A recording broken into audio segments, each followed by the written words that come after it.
start, you should get that kind of skill. That much of generation that you are in.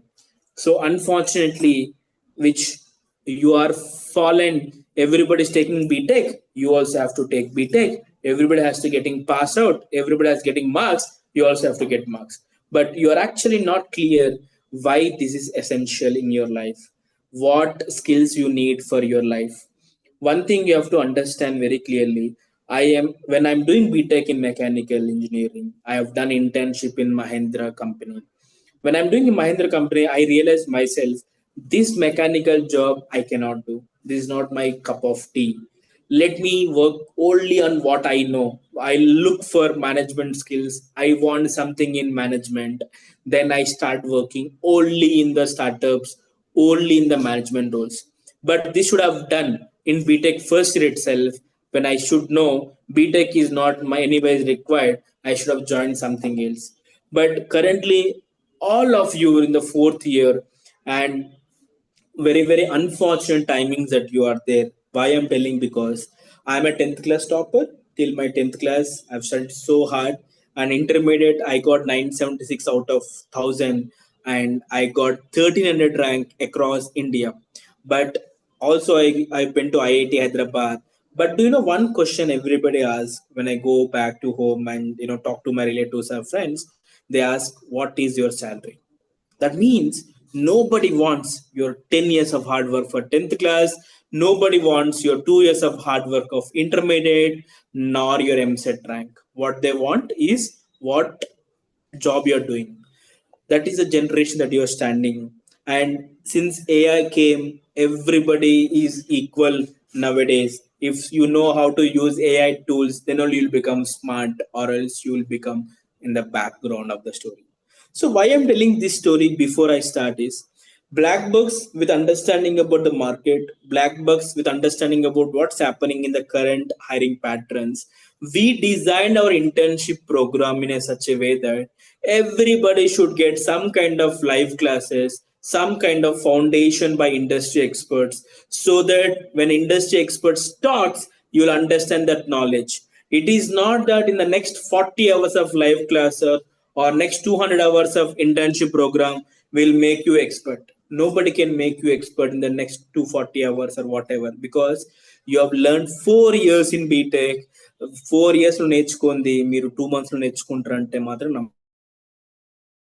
It's all about how much important for industry, that much only we want to teach you, not the entire syllabus.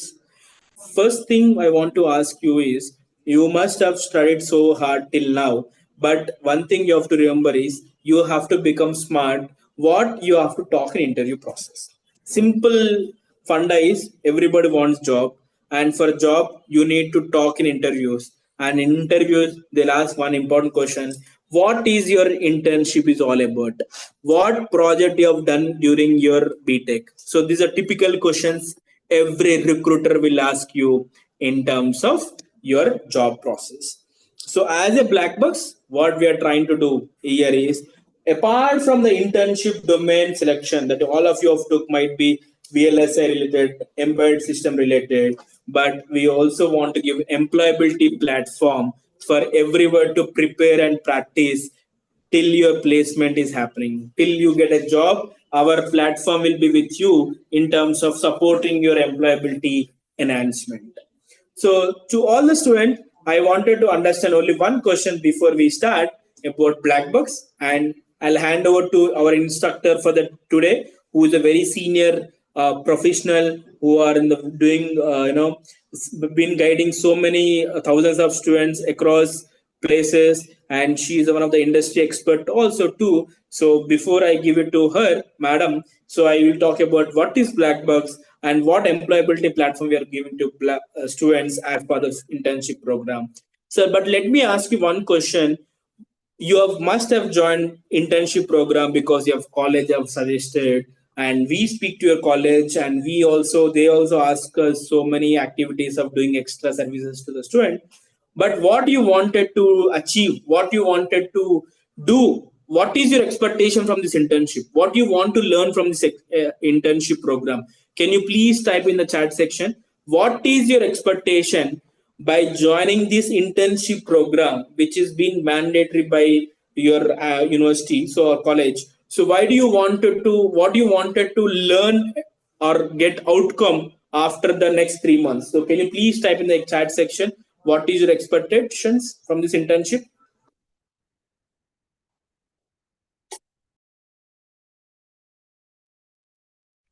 Can you please type in the chat section what is your expectation from this internship program?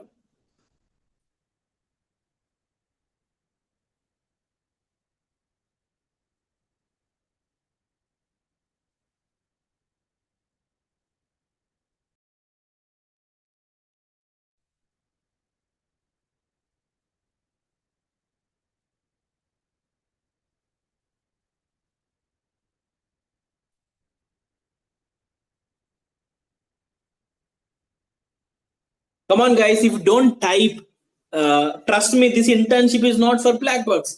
This internship only for the students like you who want to get some kind of knowledge out of this internship. Or else, why do we have to do live classes rather than we then give a recording sessions? You just pass the recording session and get a certificate, right? So why somebody spending money on live classes even though the amount is very very small? Because at least out of 100, 10 people use the benefit, we are fine. That is the what our expectation. We learn skill and improve knowledge sharing with the expert of experience. Perfect. To gain experience on perfect. Skills in perfect, perfect, perfect. Exactly. So here the next classes will be the experience and experience of the industry experts. They will tell you how the activities are happening in the market, and they will teach you so that you can become little knowledgeable in the market, right? Perfect. So I'm going to share the screen and tell about what is Blackbox before you understand about what is we do actually. So can everyone can see my screen? All right. So can you please type in chat section if you can see my screen and I'm audible to you, all of you?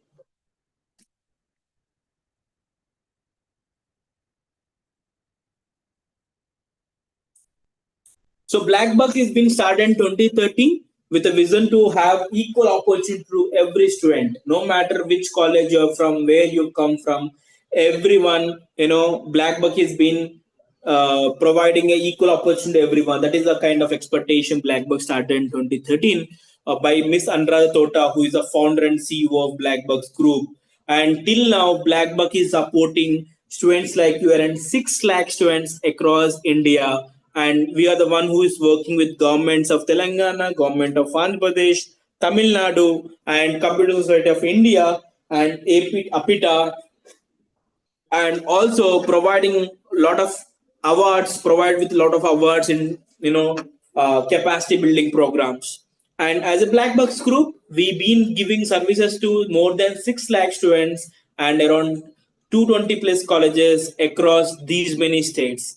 So we work with these many states in terms of employability assessment programs, and also our core teams with different backgrounds, and also we work with AICT NEET approved. And the last 2 years itself, we provided 37,000 students internships from 200 plus colleges in terms of providing their quality education in employability.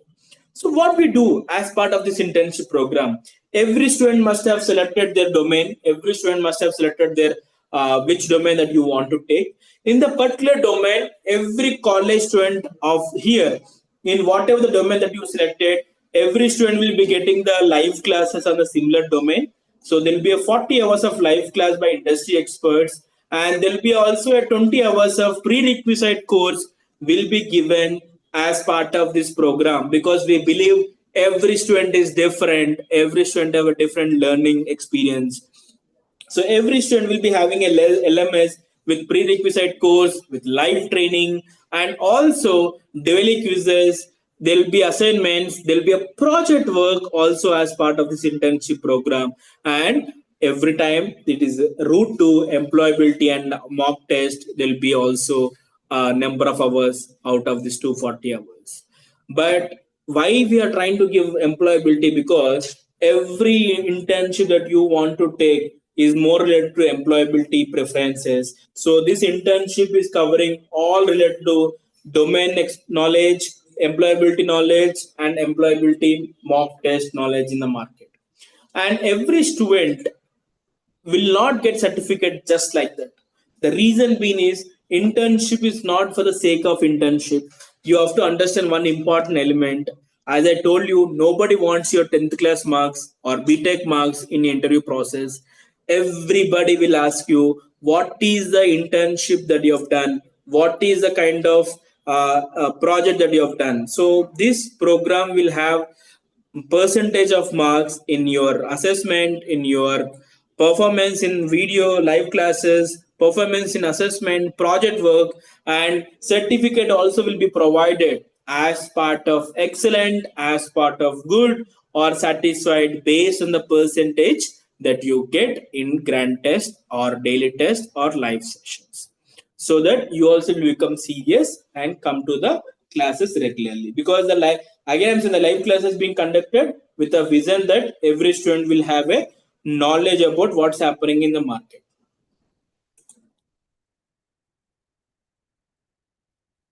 So every student will also have a LMS. Every student, every class will be giving an attendance report, and the college also will see your attendance based on how many classes, how much assessment you have done over here. So every student will be having your own LMS, where you can also projects for doing a projects will also share you the sample abstract format, sample project format. Everybody has to do your project work in the similar document format which is being approved by the college.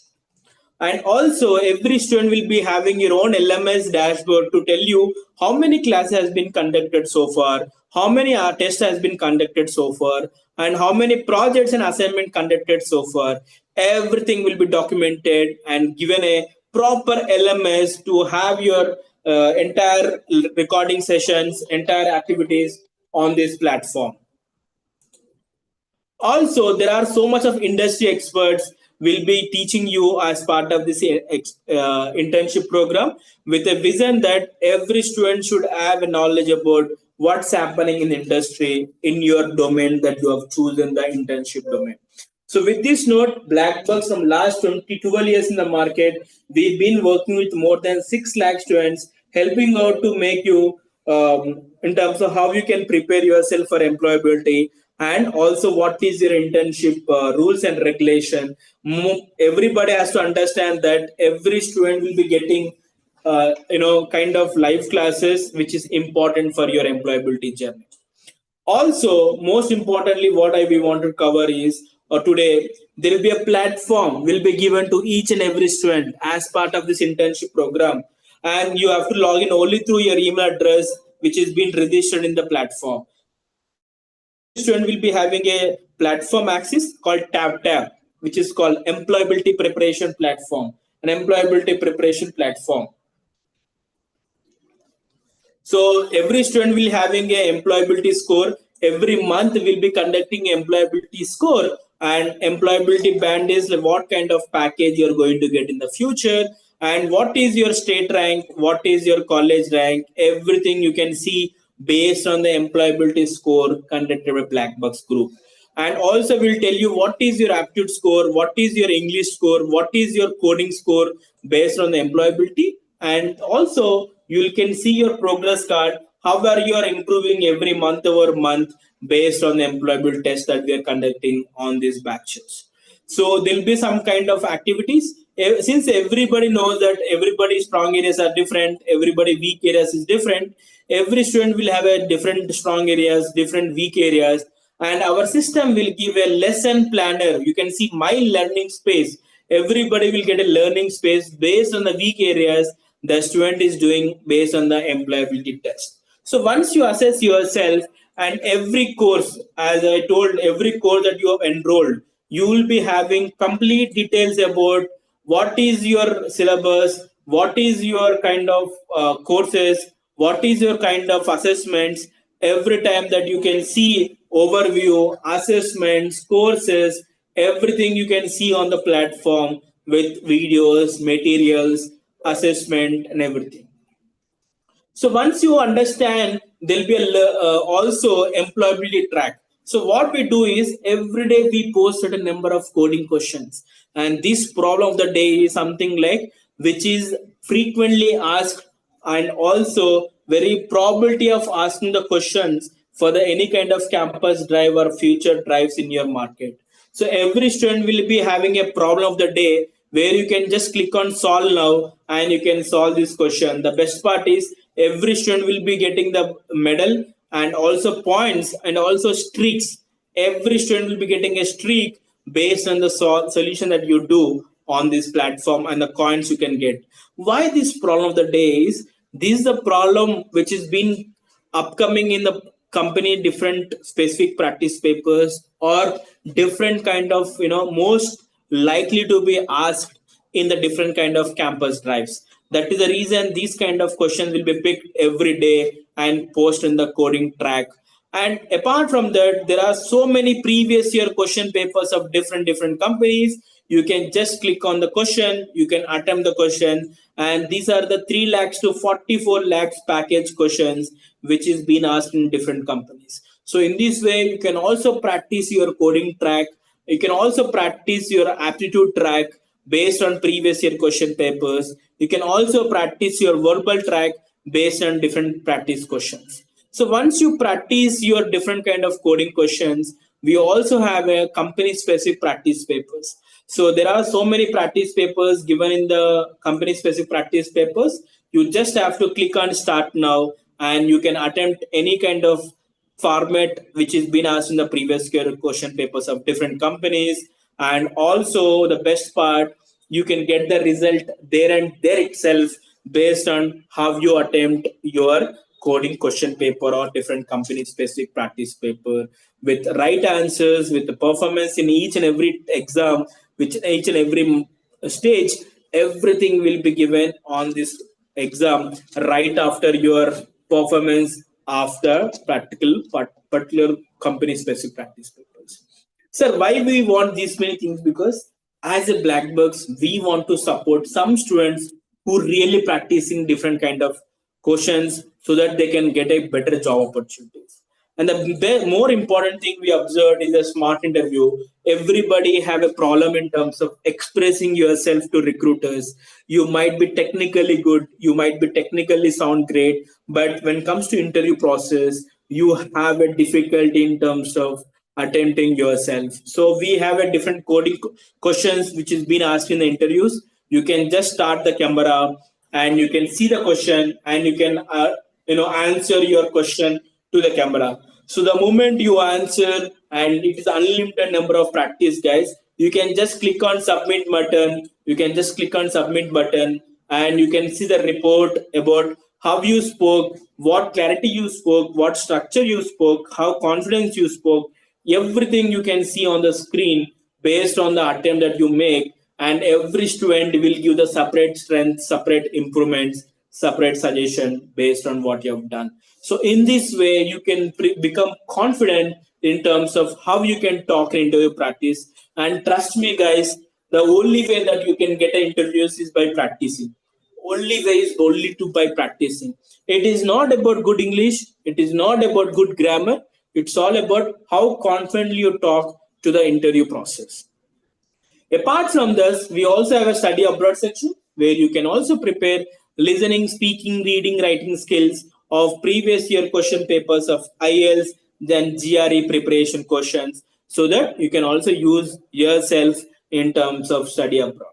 So in this way, every student will come to this platform, use the same email address, understand where you stand in employability, prepare yourself for different kind of coding questions, aptitude questions, verbal questions, practice different kind of company specific practice papers, smart interviews, and also study abroad. Then everything, whatever you do for next 6 months or 7 months, the entire platform will capture your current skills. Everything that you practice on the platform, you can just click on generate resume and your resume is ready to download.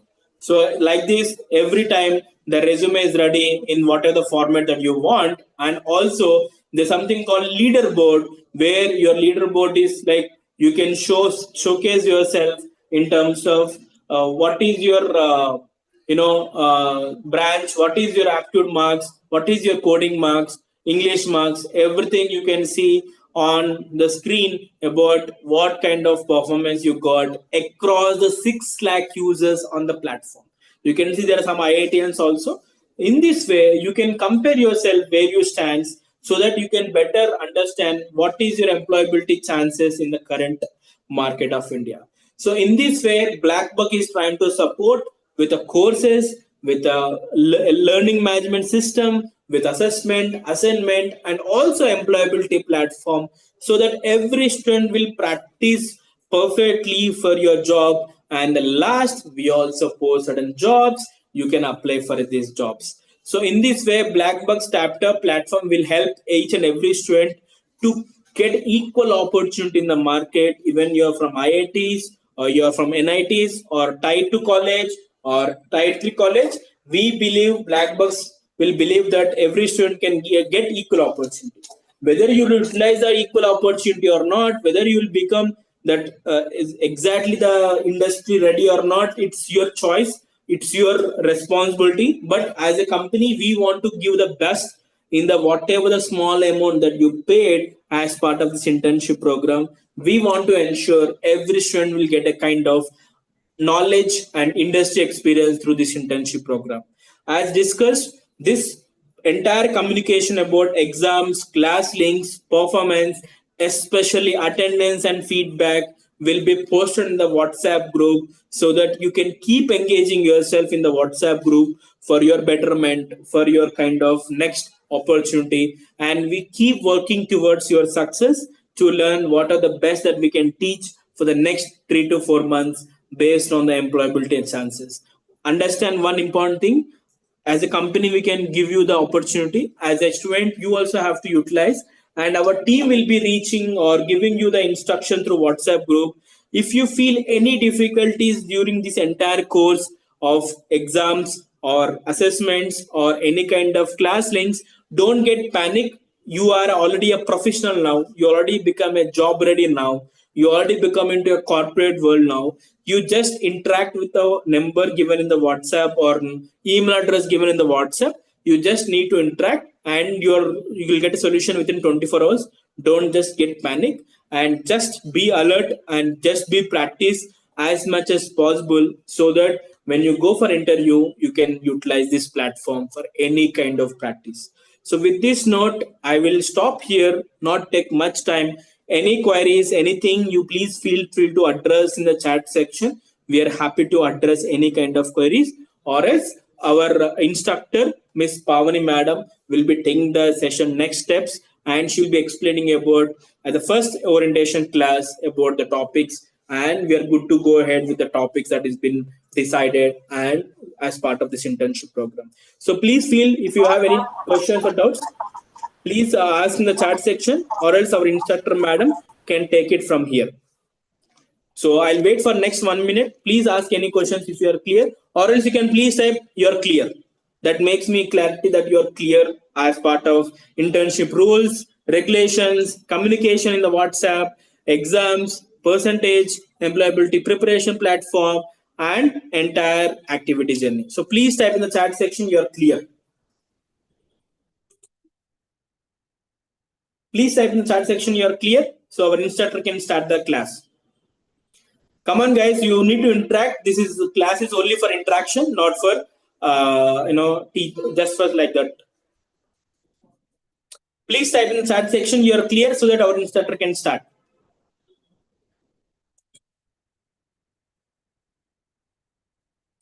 Okay, ma'am, you can go ahead. You can take the class, madam. Okay, sir. Thank you.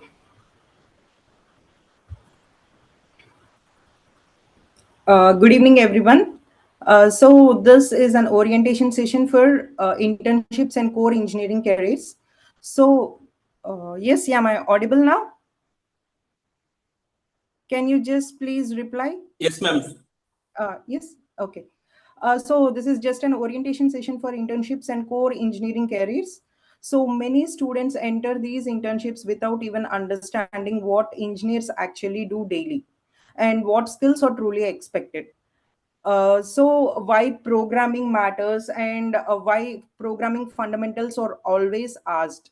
So this session will give you the clarity, and we'll follow a simple flow like why programming matters across the domains, and core programming concepts we'll be discussing, and how these concepts appear in VLSI, embedded systems, simulation, GIS, and what work is actually done in each domain. We'll just have a brief look at how AI is influencing these domains today. Okay. So, uh, can I share this?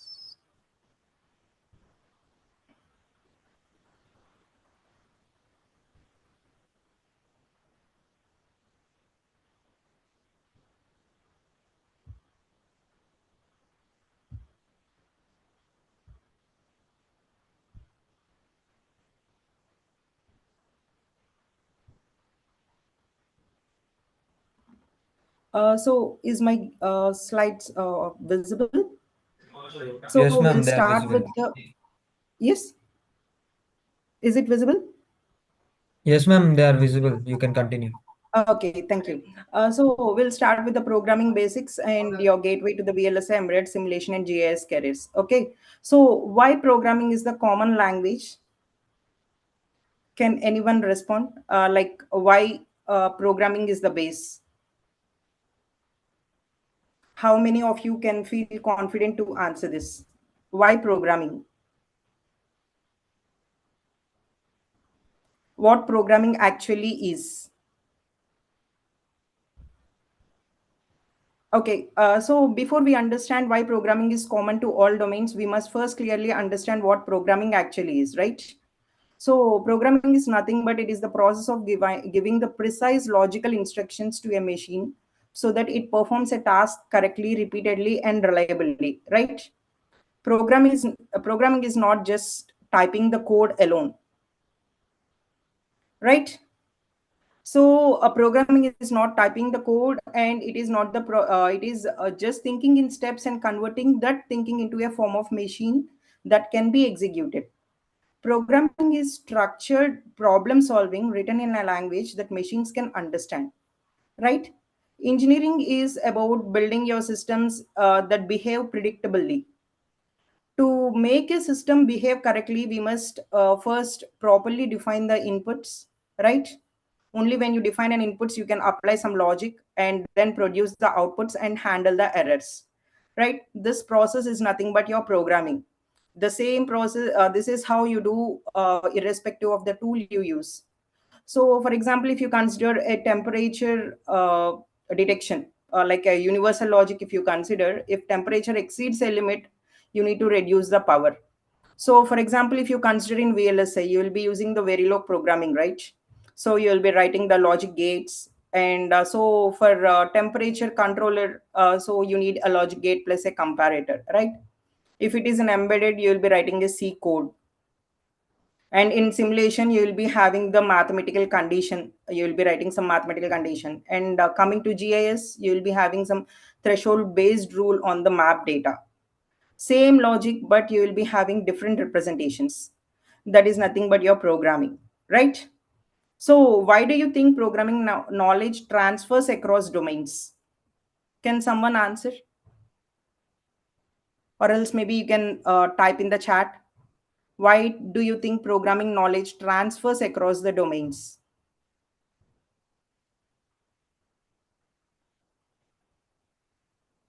Yes.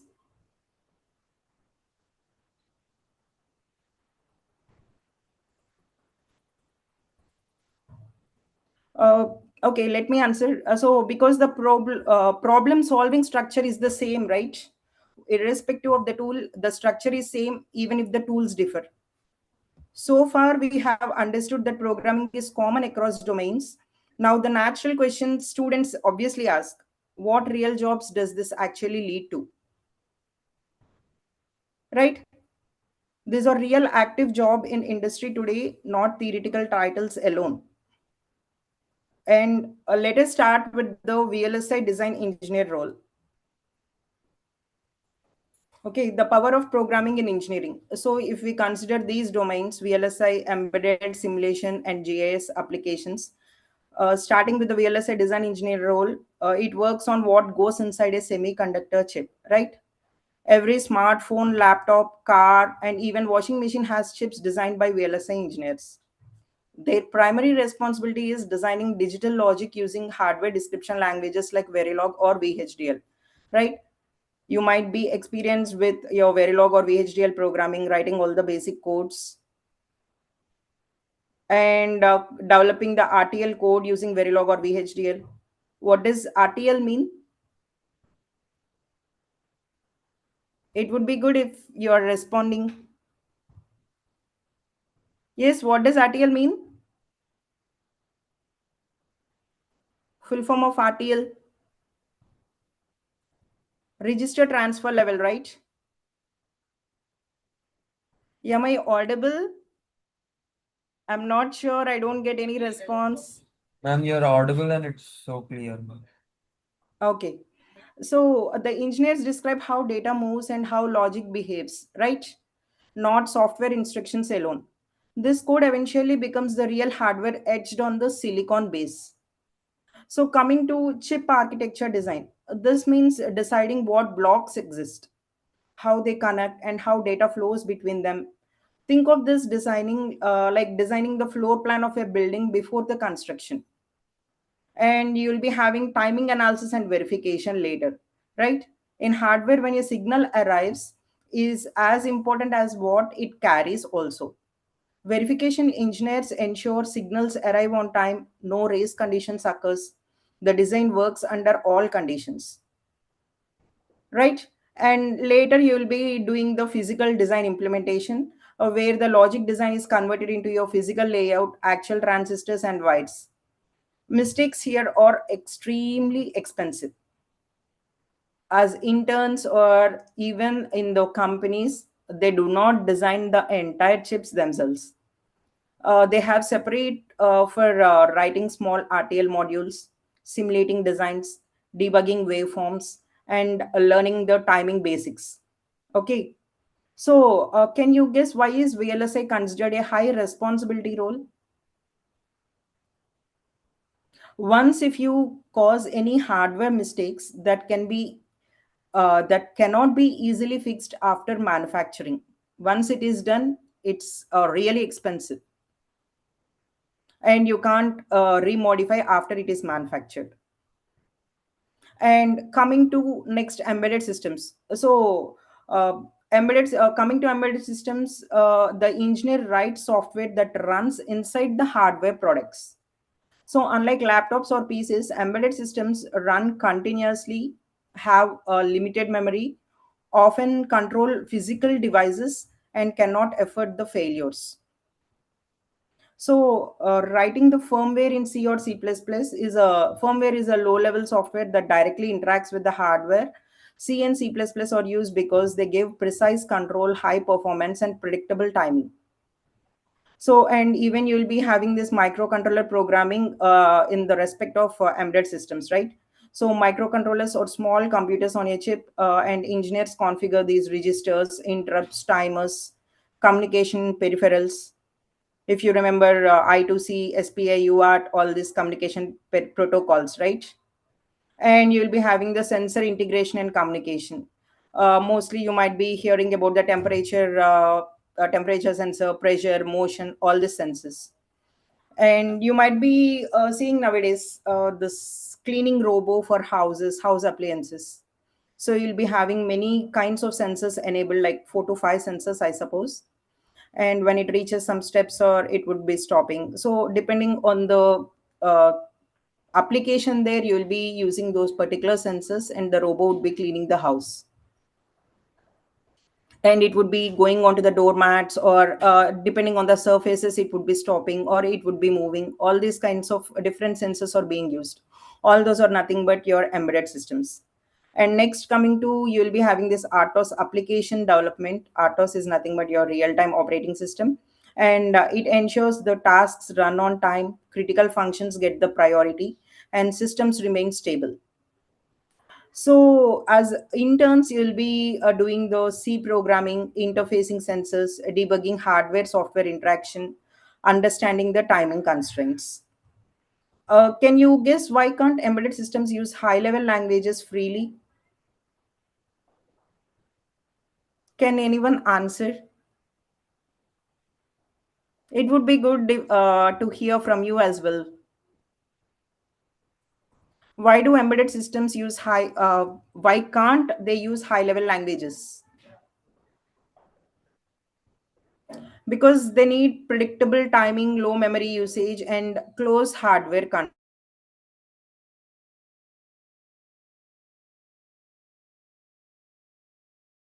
control. Especially with respect to memory hardware control for embedded systems or VLSI design. So you might be hearing about this machine learning and deep learning algorithms, right? Yes. So even those algorithms, when you run on CPU or your GPUs, it takes some particular time for the data to process. And when you're implementing those kind of algorithms or models, neural networks and all this machine learning models on VLSI, using VLSI on the system on chip, it would reduce the time almost depending on the application, even up to 96% of the time would be reduced, which is more necessary.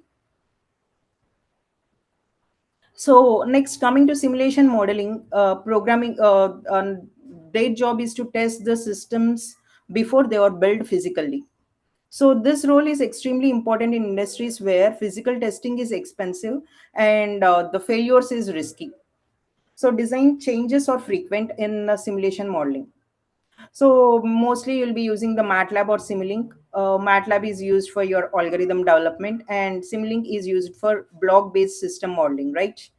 And next, engineers usually model the systems instead of writing everything as code. That is using your Simulink.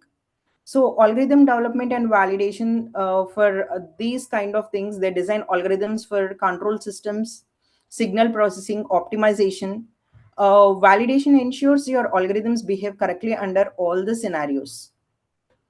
And coming to the model based design workflows, instead of writing code first, engineers build the models, simulate the behavior, generate code from those models.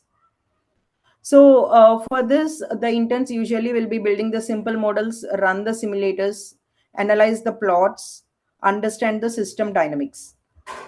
So why not directly test everything in the real world? Can you guess? Because simulation saves the cost, time, and even prevents the unsafe failures. Okay. So next, coming to the GIS applications, finally we have the GIS application developer role. This role focuses on the location-based data and spatial decision making. These engineers answers questions like where is it, what is nearby, what will happen if conditions change. GIS developers write programs using Python, JavaScript, GIS specific APIs, applications. They automate analysis instead of manual map work. This involves the cleaning map data, combining multiple layers, running spatial analysis. So, developing maps that users can zoom, query, interact with. Okay. And coming to spatial base database management, GIS data is stored in databases optimized for location queries. As interns or the developers, you'll be working with the real maps, write analysis scripts, build dashboards, understand spatial logic. So why is GIS critical for governments and larger organizations? Can anyone respond at least once in a while, please? Why is GIS critical for governments and large organizations? Can someone respond? Any guesses?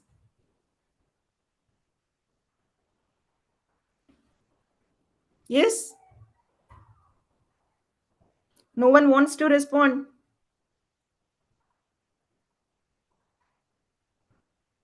Just because the infrastructure, safety, and planning decisions depends on the location, right? Yes or no? Yeah, am I audible?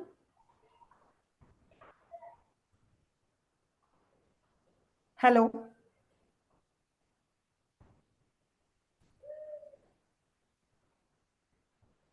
Is it audible? Yes, ma'am, you are completely fine. I would expect some replies once in a while at least. It would be good if it is an interactive session, right? No one is going to judge you or taking an exam for you right now. Okay. Okay, chalo.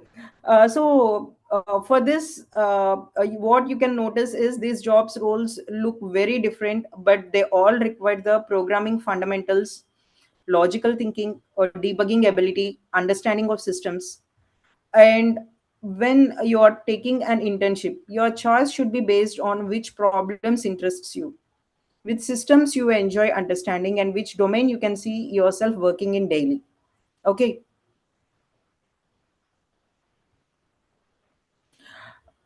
Coming to the real-time job roles you can target. We'll be discussing all this in detail. VLSA design engineer, embedded systems engineer, simulation systems modeling engineer, JS application developer. Just before I was discussing about all these concepts, right?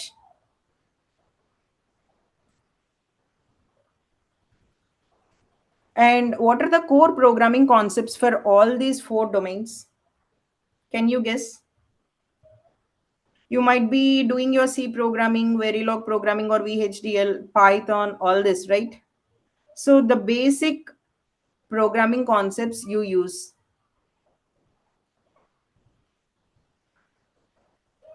variables, data types, functions, right? Data structures and algorithms, debugging and testing, right? So what are these variables? It is just a named memory location that stores the data, right? So everything an engineering system works with: signals, sensor readings, control values, or variables. Like examples across domains, if we consider, the voltage level is a variable, speed, pixel intensity, coordinate, all these are considered as variables, right? And variables will be having the technically, if we consider the name, type, size, scope, lifetime, all this would be considered. And integer versus float, precision, memory cost. Yes. So in embedded systems, using float instead of integer can increase the execution time, power consumption, miss the real time deadlines. So this memory efficiency is really necessary, right, in embedded and VLSI systems, because of the hardware resources are limited and costly. If you consider, even these AI models store weights as variables, often millions of them, and poor data representation will lead to inefficient AI systems. So next, if you consider these control structures, they define the behavior, right? You will be having mostly the decision making or repetition. Decision making is your if else, and repetition is nothing but your loops, for while, do while, all these loops, looping techniques. You might be well versed with all these things, right? So if you consider a motor controller, if temperature is greater than the limit, you will be reducing the speed, and you will be repeatedly checking every 10 milliseconds, and this is a loop with a timing constraint, right? So next, if you take in embedded systems and VLI systems, when something happens is as important as what happens. What could happen if the loop execution is delayed? You might be, while you're practicing in your beginning stages, if you have written a loop inappropriately, or if you're not ending it, you might be facing the system getting shut down or the tool getting stuck, right? So you will be missing the deadlines, unstable behavior, or you will be having the system failures. AI inference also runs inside loops, but then accelerated using the hardware. So coming to functions, so what is a function? Those are nothing but your blocks of reusable logic, right? So large systems cannot exist without modularity. And technically, the main benefits are isolation of the logic and independent testing, easier debugging, team development, right? Modular means like breaking a large complex system into smaller, independent, well defined parts that can be developed, tested, and reused separately and then connected together to form the complete system. So, in VLSI logic, blocks are modular.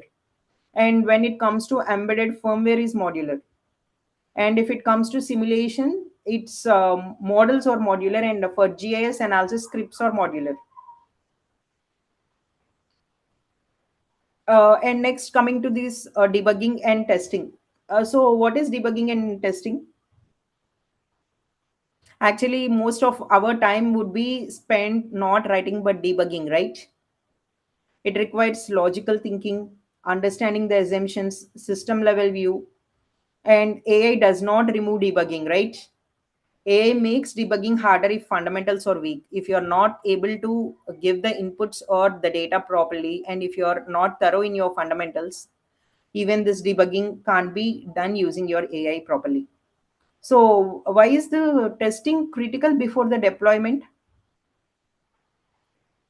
If we are not able to predict the conditions, so because the real world conditions are unpredictable, even the testing before the deployment becomes very tough. So, you need to logically think in every other way for your test cases to give to test it, right?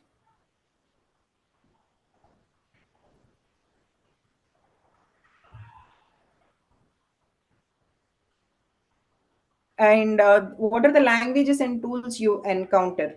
So I think you might be experienced with all these tools, right? Yes or no? C, C++, Verilog, MATLAB, Simulink, Python. Are you working on this during your semesters? Yes? Yes or no? It would be good if I can answer, get some answers, man. Okay, so what is VLSI design? So usually you will be having a digital logic at the chip level, right? Or what logic exists, how signals flow, how fast operations occur, how much power is consumed. All these are nothing but your VLSI, right? And what is your technical flow? You will be having the specification, RTL design, that is nothing but your Verilog or VHDL, simulation, verification, synthesis, physical design, right? If you consider your ALU block, for example, if we consider your inputs would be your operands and control signals, output would be your result. This logic becomes the physical transistors, right? Can you guess why verification is so important in VLSI? Because the hardware, fixing hardware errors after fabrication is extremely expensive. It is really difficult if you don't fix the errors in prior. And coming to all these tools, so C and C++ or low-level hardware programming languages, and Verilog or VHDL you will be using for your Verilog, MATLAB or Simulink. For MATLAB also you'll be having some technical functions that you can directly use, and Simulink you will be developing the block designs and then generating the code. Python and JavaScript for your GIS scripting. And can you imagine? I think you might be well versed with Python by now, right? You are having many functions that can be directly used. Sorry. So using Python, some of the functions you can even generate your C and Java codes. Can you imagine? For your machine learning or deep learning models, if you are going through neural networks and all this, sometimes using some Python functions, you can even directly generate. If you are able to write the Python code, you can even generate the C++ codes. Like I think it's spotter on pickle, some functions that we can use using Python. So all these are really taking the AI to the next level, right?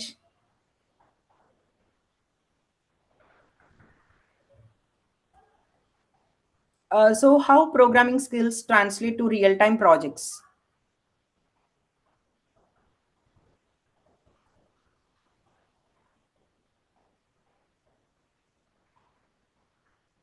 right? So VLSI, for VLSI, as we were discussing, writing the Verilog code, digital circuits, and simulation and debugging, synthesis, verification, right? So for simulation and debugging, there are tools like Cadence or Synopsys. And for example, if you're say you're consider an example like you're predicting the rainfall, right? Rainfall is being predicted or classified using some machine learning model, let us assume. So if you are say you will be having many models like SVM, KNN, and all this, right? So for example, if you are using SVM model for classification of rainfall, okay, so then you can write a Verilog code instead of your Python. And if you are able to implement it on a system on chip, that would predict your output more faster compared to the code that you run on your CPU or GPUs. That is the main advantage of using any hardware devices. Okay. So the first responsibility of VLSI is intern is writing the Verilog code, right? This is nothing but your RTL coding, and which means you are describing how data moves between the registers, how logic operates on the data, how hardware behaves on every clock cycle. Although the Verilog looks like software, it is not software, and it is description of your hardware behavior, right? Better I say, think of RTL code as a blueprint, and you're not telling the chip what to do step by step like software. You're telling it what hardware should exist and how it should behave. Example, you are asked to design a simple block. Say, for example, like two numbers, input you are giving as two numbers, and output you need to get some larger number. So your inputs or your signals and comparison happens in the hardware, and output is another signal, right? Here, your Verilog code defines the behavior, and that behavior becomes the physical logic gates later. If RTL is hardware description, why does it look like a programming? Can you guess? Because we need a readable, structured way to describe complex hardware behavior. The syntax looks like programming, but the meaning is hardware. Coming to the simulation and debugging, once RTL code is written, the most important step begins is simulation and debugging. It means testing how your design behaves before it is manufactured. VLSI interns usually use industry standard tools such as Cadence and Synopsys to simulate these designs and analyze the waveforms. Okay, so what happens during this simulation? You apply the test inputs and observe. Okay, the signal transitions and the timing relationships, correctness of outputs. You don't see numbers, you just see the waveforms. And when coming to the debugging in VLSI, it is different from the software debugging. We don't have any print statements, and we debug using the waveforms, trace signals over time, and a single missing condition can cause the incorrect hardware behavior. So we can't skip the simulation and test directly on the hardware because the manufacturing chip is extremely expensive, and simulation catches errors early and saves the huge costs there. And coming to the synthesis and verification, after simulation confirms the RTL logic works correctly, the next step is synthesis. Synthesis means converting this your RTL code into a gate level netlist, if you remember, right? There is This is where your abstract logic becomes real, and it turns into physical silicon that cannot be easily changed. And RTL code is synthesized into logic gates, which are then implemented as physical transistor structures on silicon to form the real hardware. If you, for example, if you consider the RTL as a recipe, your logic gates or the steps in the recipe, and physical hardware is the actual cooked dish. Once the dish is cooked, you can't change the ingredients, right? It will make it worse. So coming to the verification, it ensures that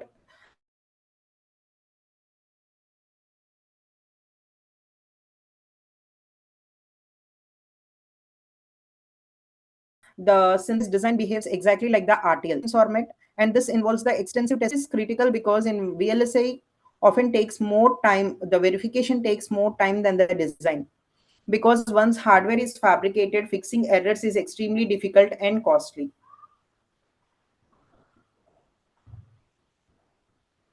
And can you tell me why does verification take so much effort in VLSI? So hardware must work perfectly the first time itself, right? We don't have any easy option like update like in the software, right?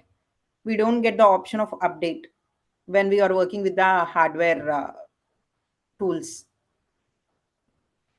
And now the most important part, the real world impact is the RTL code you write. It becomes the part of the real chip, right?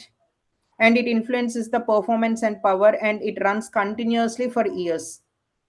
The chip may power the AI accelerators, automotive control systems, next generation IoT devices. So this is why VLSI engineers are trusted with high responsibility. The software bugs can often be fixed later, but hardware bugs are permanent and expensive. So to summarize, you write the RTL code, you simulate and debug the designs, you verify the correctness, and your work directly contributes to the real silicon. And if you're the person who enjoys the logical thinking, precision, and debugging at signal level and working close to hardware, then VLSI would be your the strong choice. And now let us move to the embedded systems.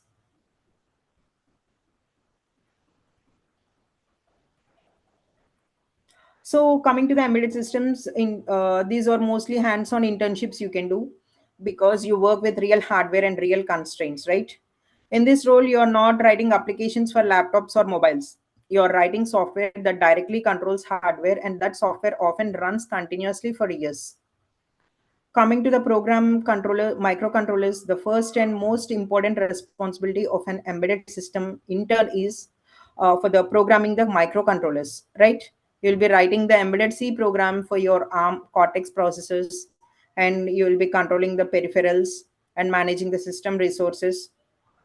These involves mostly the ARM Cortex family, which are widely used in IoT devices, automotive systems, industrial controllers, right? And programming a microcontroller is very different from programming a PC. You're responsible for reading the sensor data, controlling hardware peripherals, managing the memory, ensuring correct timing. You write embedded C, which gives you a low level control over the system, right? If you consider a simple example like temperature sensor connected to a microcontroller, first you will be reading the sensor value from the register, you will be converting the raw data into temperature, compare with the threshold value, and control a fan or a motor, right? This logic runs inside an infinite loop, continuously monitoring the system. Can you tell me why do embedded systems prefer C over high level languages? Yes. If you come to see, it provides the predictable execution time, low memory usage, and direct hardware control, right? All these are useful for your embedded systems. All these are critical for embedded systems. So the C provides all this. And next, coming to the RTOS applications, as systems become more complex, simple loops are not enough, right? This is where RTOS, real-time operating systems, comes into play. And autos allows the system to run multiple tasks simultaneously, each with strict timing guarantees. For example, if you think of an autos as a traffic controller, some tasks are more important and some must run immediately, some can wait. So the autos ensures that critical tasks always meet their deadlines. If you consider like an automotive system, one task read the speed sensors and another controls the braking, another handles communication. The braking task must always get the priority, right? So you should be able to create the autos tasks, assign priorities, handle inter-task communication, debug the timing issues. Can you guess what could happen if autos priorities are assigned incorrectly? See, you'll be having low priority and high priority tasks, right? When you're implementing any application, you're using your hardware. So the low priority tasks may block the critical tasks, leading to delayed responses or unsafe system behavior if RTOS priorities are not assigned correctly. And next, coming to building the real products. So this is the most exciting part of the embedded system. Your firmware runs inside your real products. So unlike simulation or theory, you see physical results like LEDs would be turning on, motors would be rotating, sensors reacting to the environment, right? You might be observing all this in your labs as well. So embedded firmware is deployed in smart home devices, automotive control units, wearable technology, industrial automation systems. And once deployed, this firmware runs continuously, must be stable, and must recover from errors as well. Okay. So a bug in embedded hardware can stop a machine. It can damage the hardware, cause the safety issues. So the embedded engineers are trained to think defensively and test thoroughly and handle the errors gracefully. It has to be done. If not, it would be like the hardware is really costly. And how is embedded firmware development different from mobile app development? Can someone respond? Because you might be thoroughly well versed with your mobile apps and a difference between the embedded firmware development. Like maybe within a month or 2 months or for every 6 months or an year, you will be getting the notification like mobile app. It has to be, what do we say, updated, right? Mobile apps can be easily updated. Coming to embedded firmware often runs in the field with the limited update capability and strict safety requirements, right? So, as an embedded systems intern, your work is not hidden in the software layers. Your code has to talk directly to the hardware, controls the physical systems, and affects the real world develop behavior. So, this is why the embedded engineers must combine the programming skill, hardware understanding, system level thinking. Okay. It should include, so that is the reason it includes the programming microcontrollers, writing efficient embedded C, developing RTOS based applications, deploying firmware in real products. And if you are enjoying the working close to hardware and seeing physical outcomes, debugging timing and resource issues, then embedded systems is a very strong choice. Okay. So, do you enjoy working with the physical systems and constraints or purely software environments? At least, can you respond for this? What do you enjoy with? Do you enjoy working with the physical systems and constraints or purely software environment?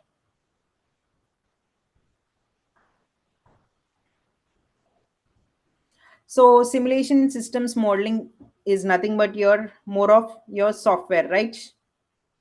So, extremely slightly different, but some important domain this is. This domain is about thinking before you build, right?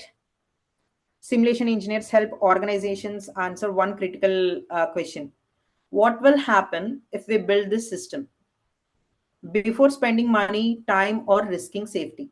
So that is where the simulation process occurs. Who are well versed with mathematics, system level thinking, cause effect relationship, analyzing behavior rather than wiring hardware. For those, this is the topic: simulation and systems modeling. So, coming to this, the first task of simulation and system modeling intern is to create the dynamic system models.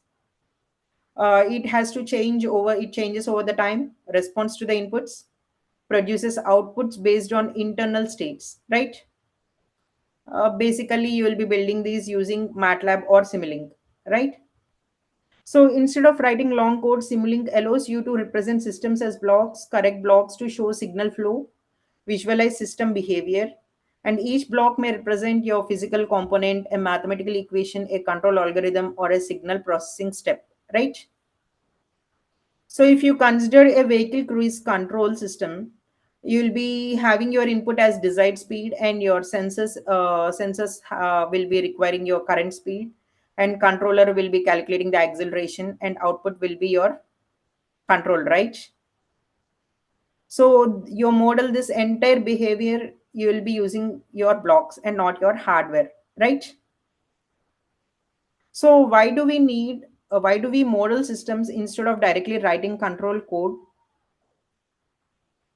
The modeling helps us understand the system behavior and catch design issues before implementation, right? Once the model is built, the next step is running simulations. A simulation means nothing but you're applying different inputs, changing conditions, observing how the system behaves over time.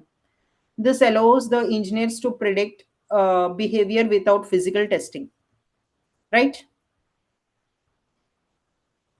So you will be during simulation, you will be changing the parameters, running the scenarios, observe the plots and waveforms, identify unstable or inefficient behavior. For example, if we consider what happens if the load increases, what if sensor noise is added, what if delay occurs. Simulation allows you to fail safely, right? And experiment, you can experiment very freely and learn the system limits. So why is simulation preferred over physical testing in early design stages is because the physical testing is expensive, time consuming, and sometimes really unsafe. That is the reason simulation is preferred over physical testing. And coming to the optimizing the design parameters, after observing the system behavior, the next responsibility is your optimization, right? What is optimization? If you are going through the research papers and all, you will be mostly seeing reducing resources, improved performance, reducing the cost, increasing the stability, right? Meeting design constraints. All these are nothing but optimization. Okay. So suppose a system is too slow to respond, consumes too much energy, becomes unstable under load. Using simulation results, we can adjust the gains, time constants, thresholds, filter parameters. Each change is tested virtually before finalizing the design. This is where the engineering judgment develops. You're not just running the tools, and you're interpreting the behavior and making the decisions, right? So using this trial and error during physical prototyping, you can the optimization would be reducing the development cost.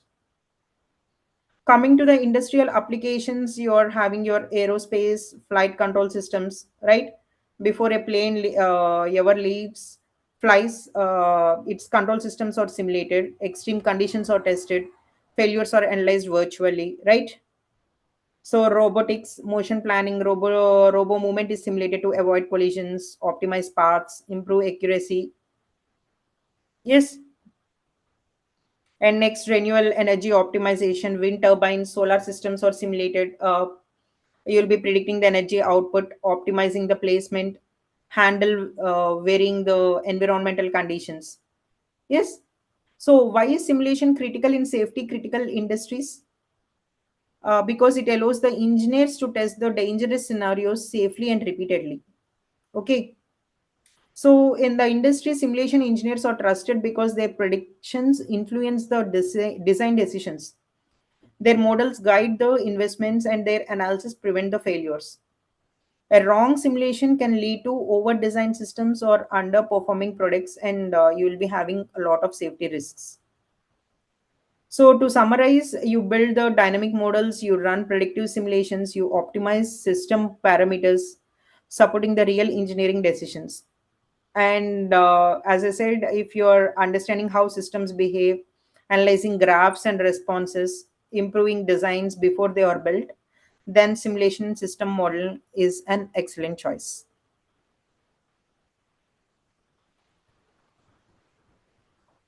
So now coming to the next slide, so GIS and geospatial mapping internship example. So coming to this, most people think GIS is only about drawing the maps, right? It is about making the decisions and using location based data, right? That's how you will be using your Google Maps and all. It is ideal for data analysis, who are interested into data analysis, visualization, coming to real world problem solving, seeing direct social and infrastructure impact. So automate spatial data analysis. The first major responsibility in a GIS internship is automating the spatial data analysis. Modern GIS work details with huge volumes of geographical data for far too large to handle manually. That is why these write the Python scripts using libraries such as GeoPandas or ArcPy, right? The spatial data is not just numbers, it includes the coordinates, shapes, boundaries, distances, relationship between locations. And automation allows you to clean the data sets, combine multiple map layers, run spatial calculations repeatedly and accurately. If you consider a city with thousands of roads and buildings, first the thing what you do is you will be loading the map data using Python, filter the specific regions, calculate distances or overlaps, identify patterns or risks. Doing this manually would take weeks, right? Automation does it in minutes. So, why is automation critical in GIS work? It is because of the real world geospatial datasets are massive and constantly changing. So, the next exciting part of a GIS internship is developing the interactive maps. So the static maps are no longer enough. Users expect maps they can like zoom, click, filter, query, right? Technologies used are like GIS interns build the web-based maps using JavaScript libraries like Leaflet, APIs from platforms such as Google Maps and Mapbox, right? So if you're imagining a city dashboard where clicking a road shows traffic density, clicking a building shows usage data, layers can be turned on or off. That interactivity is created by the GIS developers. So the interactive map is different from a static map because the interactive maps allows users to explore data dynamically instead of just viewing it. Okay. So next coming to deploying the real-time solutions. So the most impactful part of a GIS internship is developing the real-time solutions. Here, GIS directly affects the society. So, for example, if you consider real-world application like urban planning, so the GIS helps the planners decide where to build the roads, where to place hospitals, how to manage population growth, right? You'll be having disaster response coordination and environmental monitoring. GIS monitors air and water quality, deforestation, climate impact. And for example, if you consider infrastructure management, you will be tracking the utilities, maintain the assets, planning the maintenance efficiently, right? So GIS is considered critical for public sector projects because the public safety, infrastructure, and resource allocation depends on accurate location-based decisions. Okay, so here your work is not theoretical, and your scripts and maps may be used by the city planners, emergency responders, environmental agencies, infrastructural teams. And if any small mistake in GIS data can affect thousands and millions of people, right?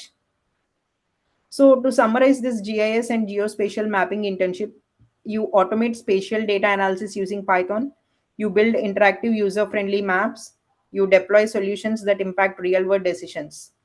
Okay, so if you love to work with the data and visuals, solving real world problems, seeing immediate and social impact, then GIS domain would be perfect.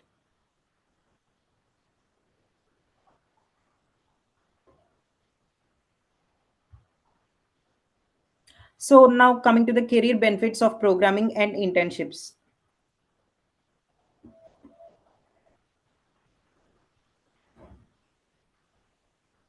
So can you tell me why internships matter? Actually, you were responding in the chat right before. So coming to the industry standard tools, portfolio development, professional networking, career acceleration, right? So if you come with the industry standard tools in college, usually you will be working with the simplified tools, limited data sets, ideal conditions, right? In industry, you will be working with the professional software, large, messy data sets you will be having, and real constraints and deadlines you will be having, right? Industrial tools are not just hardware, they include deployment environment, version control systems, debugging workflows, documentation practices. So all this has to be learned. And next, coming to the portfolio development, the second major benefit, this is like this marks tells companies what you memorized. A portfolio shows what you can actually build. You work with the real modules, real data sets, real problems, right? So that would become your project reports, code repositories, design documents, demo videos.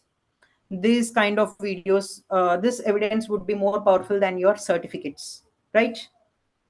Coming to your professional networking, and do you think two students with same degree, one having only marks and one having a strong portfolio, who would be preferred?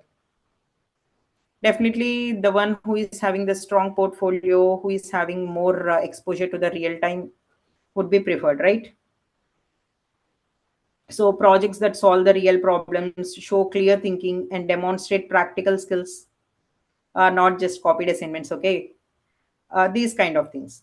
So coming to the professional networking, an internship connects you to the industry mentors, senior engineers, team leads, other interns who become your future, you might become your future colleagues, right? So careers do not grow only through the resumes, they grow through the relationships as well. Referrals, recommendations, informal discussions, not only job portals, right? So coming to the career acceleration, internships, mostly it would be, what do we say? Dramatically improve your job offer chances, starting salary, confidence in your interviews, speed of the professional growth. All this happens because it reduces the gap between the college and industry, right? When you work with the real time data sets, and show employees that you can deliver, help you choose the right domain early. And mostly many full time job offers are simply extensions of your internships, right? So internships matter. I do say it matter because they give you exposure to the real tools, right?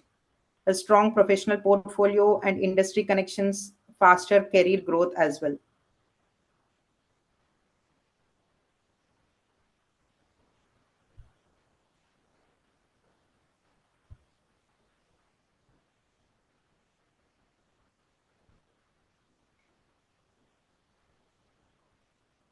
So you can see the industry demand and salary insights in lakhs for VLSI engineers, embedded engineers, and simulation and GIS developers here, right? So putting here, coming to VLSI engineers, it would be starting from 32 to 50 and all. And so because you are having a semiconductor boom and the chip shortage recovery, and coming when you're implementing even for the A and ML models also, you are getting so many SOCs, right? System on chips, because they execute or they give you output faster compared to your CPUs, GPUs, or TPUs. So the hardware is really emerging a lot.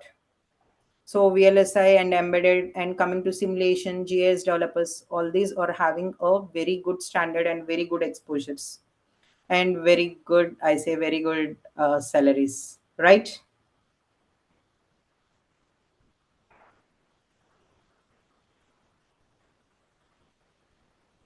So how to get started? So first you have to master your programming fundamentals, right? The first step, and there is no shortcut here, is to master the programming fundamentals. You should begin with C or C++ because it makes you to understand the memory, data types, execution flow, performance and timing. And this is critical, very much critical for your embedded systems, VLSI understanding and system level thinking. And once you're comfortable with your C or C++, you should add Python because it helps you with the automation, scripting, data handling, okay, and rapid prototyping. Python does not replace your C or C++, but it complements it. So if you should not start directly with Python since it is easier, okay? It hides the system level details. Starting with C or C++ builds strong fundamentals that transfers across the domains. And coming to the domain specific languages. So after building core programming skills, the next step is to explore domain specific languages. Each domain has tools designed specifically for its problems, right? So Verilog for your VLSI, use it to describe hardware behavior and digital logic.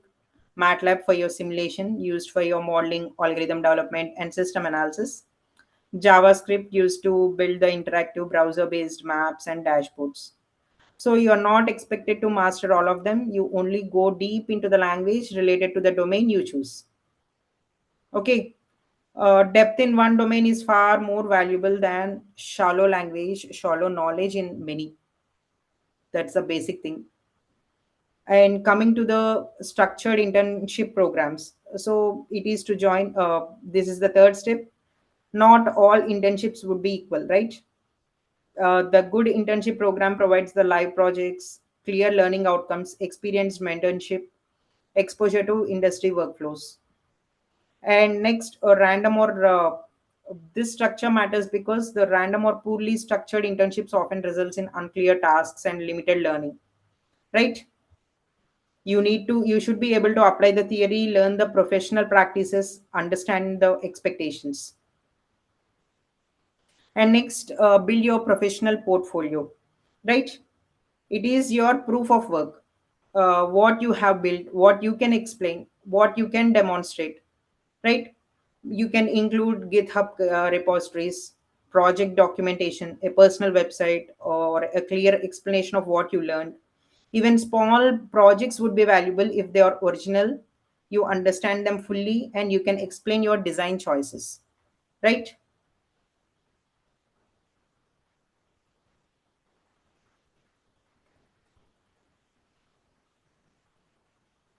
And next, the final step is engaging with the tech communities. uh, if you see, engineering is not just a solo profession, right? Growth will be accelerating when you interact with others, learn with different perspectives, stay updated with the industry trends. So you can engage by attending the webinars, joining some professional forums, participating in hackathons, attending some engineering conferences, and all this would be helping you to build your confidence, improve your communication, expand your professional networks, right? So let us summarize, like, build the strong programming fundamentals, choose and explore on the domain deeply, join a proper internship program, and build a clear and honest portfolio, right? Engage consistently with the tech communities, just one step at a time again.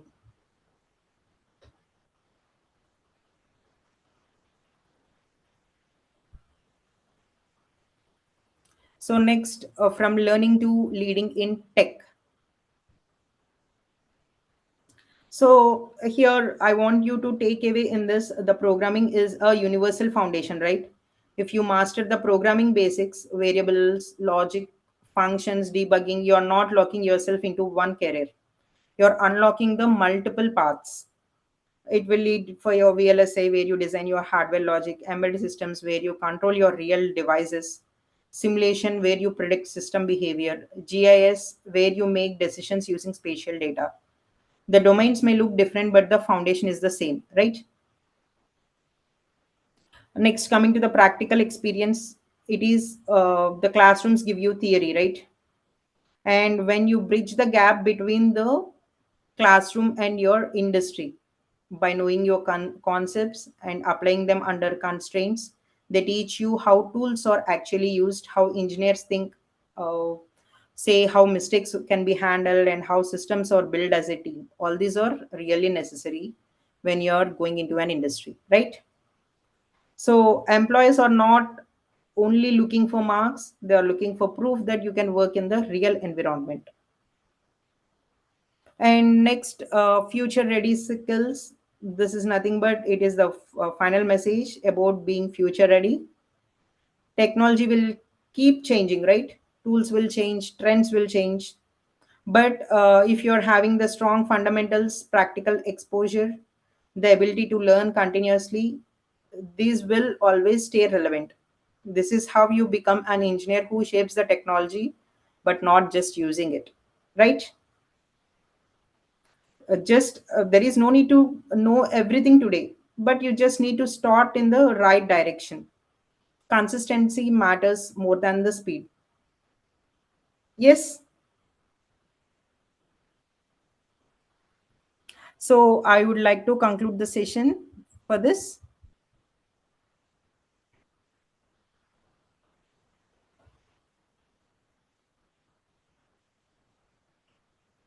Thank you.